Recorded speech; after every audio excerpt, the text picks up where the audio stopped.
All right, so we do add the fifth when we're adding the minor seventh. So the fifth of A minor seventh is the G. So gosh, we're doing everything here. It's practically a pentatonic scale, just doesn't have the D on it. So if we look here, we'll get cursor mode. So originally, if we get 6R35, we're going to play an A minor seventh. The A is the sixth. Let's start from the sixth here. Okay, so let's start here. Now, this isn't part of the move up and down. This is our starting point, 6th root. We're going to be in the G. So we're going to go G form, and the key is C. So it's 6 root 3 5 6. Okay, want to play more notes than we really need. Just need 4 notes for that A minor seventh. Because remember, then we're going to go to B. Then we're going to go to C. And they're all going to have the same note polarity. And we're just going to span the staff. And we're going to do that on guitar. But we don't get very far. So that's part of the logistics of putting that together on guitar. We'll get to that. So let's get to the fourth. So move up for the fourth. Now the fourth of G is C shape. Now we play that. So we got 3 5. Okay, it's actually 6th root of the G, and we're going to play that. We're going to play the D minor there. Okay, now what? But it's D minor seventh. So why are we getting a G there?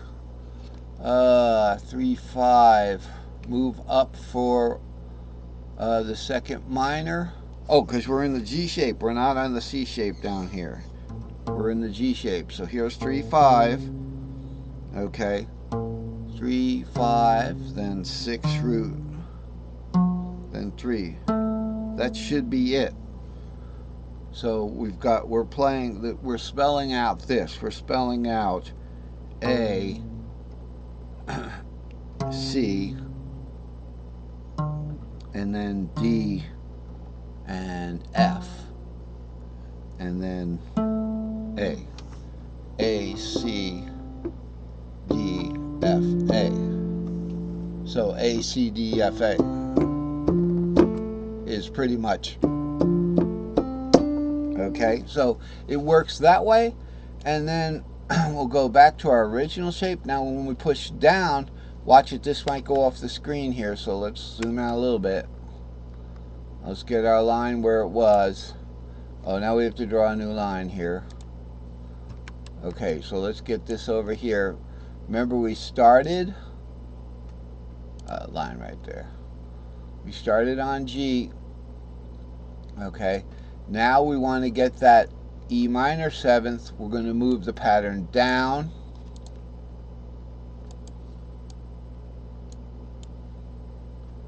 Now we go to its fifth. Okay, because remember, string shape fifths going up is string shape fifths, going down is string shape fourths. Move the pattern up, okay, and essentially you got the string shape below it, so that's a string shape fourth. See, it's tricky. And vice versa, you move the pattern down, you've got the string shape above it. That's like going up in the strings. So we're on the, now we're in the G position here, so we're going to start with 3. Well, look at that. We got ourselves a B there. Is B part of an E minor seventh? Yes, it is. So we got B, and then we got, now remember, we're in the G shape.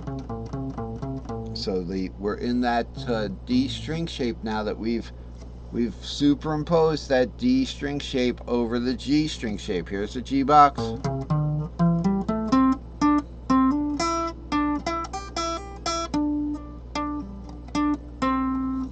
Now we're going to superimpose that D string shape on there.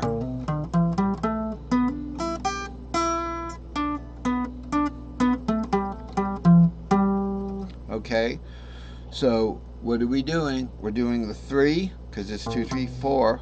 But gosh, we are not playing that 4 because that would put us in the key of D. The substitution is only for the pentatonic or the tritonic. In this case, the major 7th substitution, because it's safe to play that 7th. Apparently,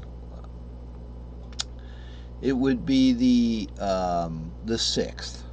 It's not even the 7th. It becomes it becomes the 6th. Let's see. It would be the 5th actually. We're adding the 5th into the minor substitution. It becomes the 7th of the 6th. Sorry about that. So let's do it. We've moved our pattern down. We're going to get our E minor in the substitution. 3, 5, 6. Now remember, the D is this. We're not going to play that, but we want to know it's there. And then we go to 5, 6.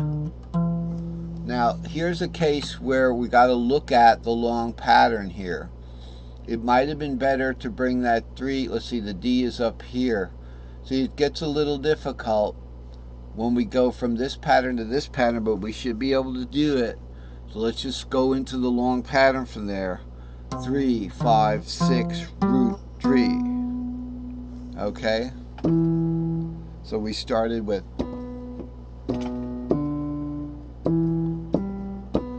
and this is an inversion of that. So that's how we get our E minor.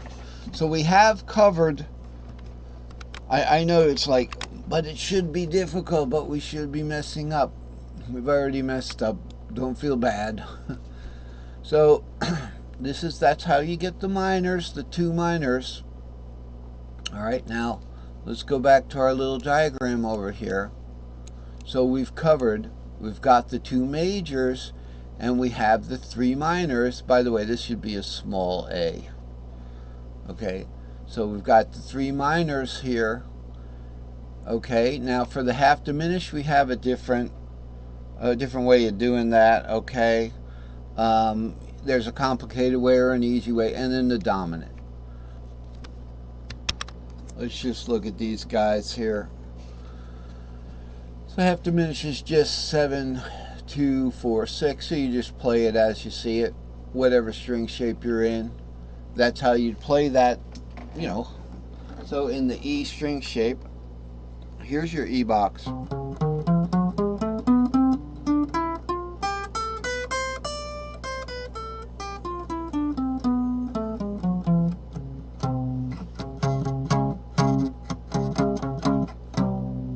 Okay, remember the E, the Aeolian in the E box and the Locrian are in the same box.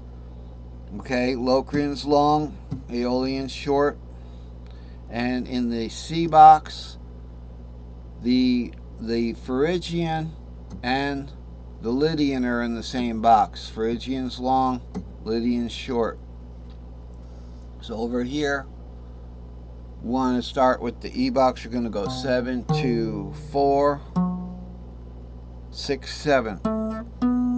That's it.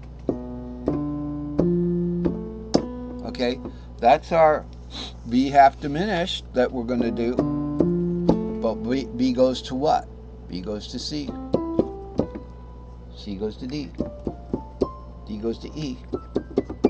Okay, all the same polarity notes that you started on that B. Remember, where was that B? 1 below lower root. Lower root is an octave below middle C. Middle C has a line through it. Lower root is the opposite of that, note between lines. So that lower B would be a line through note. Okay, so that's where it's at. We're somehow fitting these major 7ths to the staff. Now with the dominant here, we've got 5, 7, 2, 4. It'd be wise just to start a long pattern. 5, 7, 2, 4. Hear that?